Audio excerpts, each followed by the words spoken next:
അജാനൂർ അടോട്ട് ശ്രീ വനദുർഗാ ക്ഷേത്രത്തിൽ പ്രതിഷ്ഠാദിനാഘോഷ ഭാഗമായി നടന്ന പൊങ്കാലയുത്സവം ഭക്തിയുടെ നിറവാർന്ന കാഴ്ചയായി.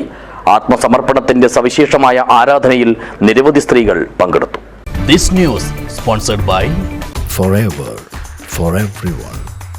Shobhika Weddings, Big Mall, Kanyanad, Kozhikode, Koilandi and Kutyadi.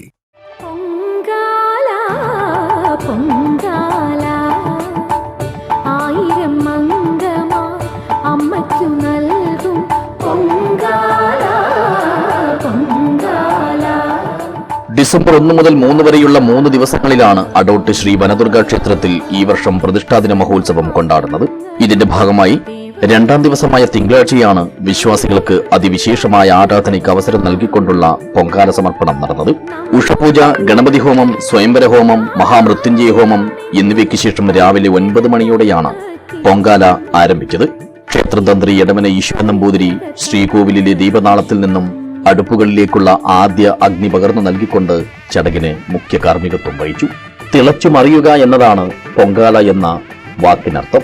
അങ്ങനെ നോക്കിയാൽ അനുഗ്രഹം തേടി അകമഴിഞ്ഞ് പ്രാർത്ഥിക്കുന്ന സ്ത്രീകളുടെ മനസ്സിലെ മാതൃസ്നേഹം നിറഞ്ഞു തുളുമ്പുന്ന നൈവേദ്യമാകുന്നു പൊങ്കാല. ദേവിയുടെ തിരുസന്നിധിയിൽ ഒരമ്മ മകൾക്കെന്ന പോലെ തന്റെ ദുഃഖങ്ങൾക്ക് ആശ്വാസമേകുമെന്ന പ്രതീക്ഷയോടുകൂടി വ്രതനിഷ്ഠരായ വനിതകൾ അർപ്പിക്കുന്ന പൊങ്കാല ഒരു ദിവ്യ ഔഷധമായാണ് കരുതിപ്പോരുന്നത്.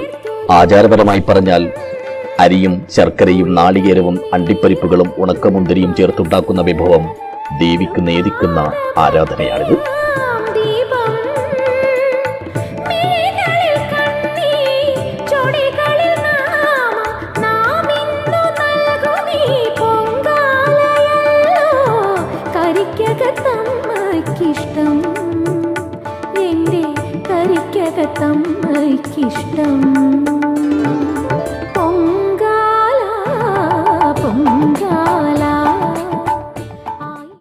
പൊങ്കാല സമർപ്പണം എന്നാൽ സ്ത്രീകൾ നേരിട്ട് അമ്മക്ക് സമർപ്പിക്കുന്ന ഒരു നിവേദ്യമാണ് പൊങ്കാല.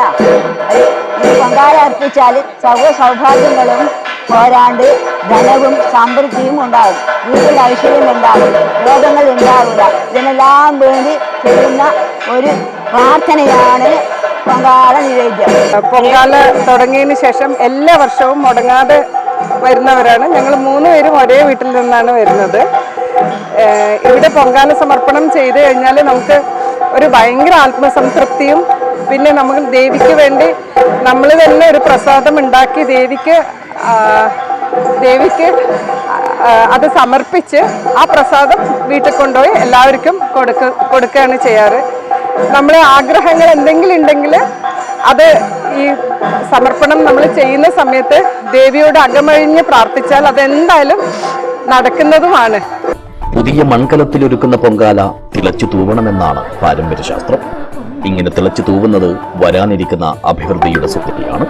ഏതു ദിശയ്ക്ക് അഭിമുഖമായിട്ടാണോ പൊങ്കാലയിടുന്നത് ആ ദിശയിലേക്ക് തന്നെ പൊങ്കാല തൂകിയാൽ ഫലപ്രാപ്തി ലഭിക്കുമെന്നാണ് വിശ്വാസം. പൊങ്കാല സമർപ്പണം തുടങ്ങുന്നതിന് മുന്നോടിയായി തെളിയിച്ചു വെക്കുന്ന നിലവിളക്ക് നിവേദ്യം കഴിഞ്ഞാൽ പൂവ് കൊണ്ട് കെടുത്തണം എന്നുമുണ്ട്.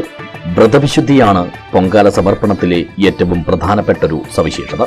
കേരളത്തിന് നാനാഭാഗത്തു നിന്ന് മാത്രമല്ല, ഇന്ത്യയിലെ ഗുജറാത്ത്, ബോംബെ, കർണാടക, തമിഴ്നാട് തുടങ്ങിയ പ്രദേശങ്ങളിൽ നിന്നും ആളുകൾ എത്തിയിട്ടുണ്ട്. അപ്പോൾ എല്ലാ ഭക്തജനങ്ങളും ഒന്നിച്ചുകൂടിക്കൊണ്ട് സ്ത്രീകൾക്ക് പ്രത്യേകമായി നടത്തുന്ന ചടങ്ങാണല്ലോ പൊങ്കാല. അതുപോലെ തന്നെ നാളെ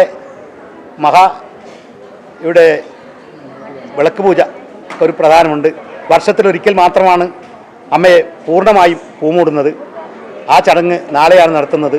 അതുകൊണ്ട് തന്നെ നാളത്തെ വിളക്ക് പൂജയ്ക്ക് വളരെയധികം പ്രാധാന്യമുണ്ട്. നാളത്തെ അവസാനത്തെ ഒരു ചടങ്ങാണ് മഹാഗുരുതി.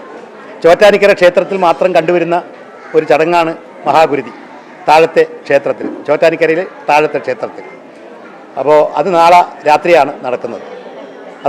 അതിനു മുമ്പായി ധനലക്ഷ്മി പൂജയുമുണ്ട്. കേരളത്തിലെ ഇതര ജില്ലകളിൽ നിന്നും മാത്രമല്ല, കർണാടകത്തിൽ നിന്നും ധാരാളം വിശ്വാസികൾ ഈ വർഷവും ഇവിടുത്തെ പൊങ്കാലയിൽ പങ്കാളികളാകാനെത്തി. പൊങ്കാലയ്ക്ക് ശേഷം നടന്ന ഭക്തജനങ്ങളുടെ പൂവ് കൊണ്ടുള്ള തുലാഭാര സമർപ്പണവും ഈ വർഷത്തെ പ്രതിഷ്ഠാദിനത്തെ കൂടുതൽ ശ്രദ്ധേയമാക്കി. ചൊവ്വാഴ്ചയാണ് ഉത്സവത്തിന്റെ സമാപനം.